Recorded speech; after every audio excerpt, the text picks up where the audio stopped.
ആൺ പെൺ ഭിന്നലിംഗം, നിങ്ങൾ ഇതിൽ ഏത് ജെൻഡറുമായിക്കൊള്ളട്ടെ, ഹിന്ദു, ക്രിസ്ത്യൻ, സിഖ്, ജൈൻ, പാഴ്സി, ബുദ്ധ, നിങ്ങൾ ഇതിൽ ഏത് മതക്കാരനുമായിക്കൊള്ളട്ടെ, നായർ, പണ്ഡിറ്റ്, ശർമ്മ, ഈഴവ, ജാട്ട്, പുലയ, നമ്പൂതിരി, ഇതിൽ നിങ്ങൾ ഏത് ജാതിയുമായിക്കൊള്ളട്ടെ, BJP, Congress, Shiv Sena, CPIM, CPI, Trinamool Congress, BSP, SP, DMK, ഇതിൽ നിങ്ങൾ ഏത് രാഷ്ട്രീയ പാർട്ടിക്കാരനുമായിക്കൊള്ളട്ടെ, മലയാളി, ബംഗാളി, തമിഴൻ, കന്നഡികൻ, മറാഠി, തെലുങ്കൻ, ബീഹാറി, ഇതിൽ നിങ്ങൾ ഏത് വിഭാഗവുമായിക്കൊള്ളട്ടെ, ആന്ധ്ര, ഗോവ, തെലുങ്കാന, ഒറീസ, കേരള, കർണാടക, ഹരിയാന, പഞ്ചാബ്, ഇതിൽ നിങ്ങൾ ഏത് സംസ്ഥാനക്കാരനുമായിക്കൊള്ളട്ടെ, പണക്കാരൻ, പാവപ്പെട്ടവൻ, ഇടത്തരക്കാരൻ, അതിദരിദ്രൻ, പട്ടിണി പാവം, ഇതിൽ നിങ്ങൾ ഏത് സാമ്പത്തിക സ്ഥിതി ഉള്ളവരും ആയിക്കൊള്ളട്ടെ, മുകളിൽ പറഞ്ഞ ഈ കാര്യങ്ങളുടെ പേരിൽ നിങ്ങൾ എത്ര വേർതിരിഞ്ഞു നിന്നാലും, വിഭാഗീയത വിചാരിച്ചാലും, അടികൂടിയാലും, അവർ വന്ന് നെറ്റിക്ക് തോക്ക് ചൂണ്ടി ചോദിക്കുന്നത് നിങ്ങളുടെ മതം ഏതെന്ന് മാത്രമാണ്.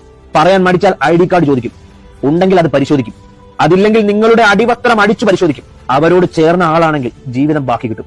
അല്ലെങ്കിൽ നിങ്ങൾ ആരുമാവട്ടെ, മുകളിൽ പറഞ്ഞ വിവിധ വിഭാഗങ്ങളിൽപ്പെട്ട ആരുമാവട്ടെ, കൊല്ലപ്പെടും. ഒരു തരത്തിലുള്ള ജാതി, മത, ലിംഗ, വർണ്ണ, ഭാഷ, വസ്ത്ര, രാഷ്ട്രീയ, സാമ്പത്തിക വേർതിരിവുകളും ഇല്ലാതെ ഭാരതം ഒന്നിച്ചു നിൽക്കേണ്ട സമയമാണിത്. എല്ലാവരും സ്വയം ഓർമ്മിക്കുക, മറ്റുള്ളവരെ ഓർമ്മിപ്പിച്ചുകൊണ്ടേയിരിക്കുക. ഈ നടന്ന ദുഃഖത്തിന് പകരം ചോദിക്കുന്ന വലിയൊരു നടപടിക്കായി നമുക്ക് കാത്തിരിക്കാം. ഭാരതമാതാവ് വിജയിക്കട്ടെ.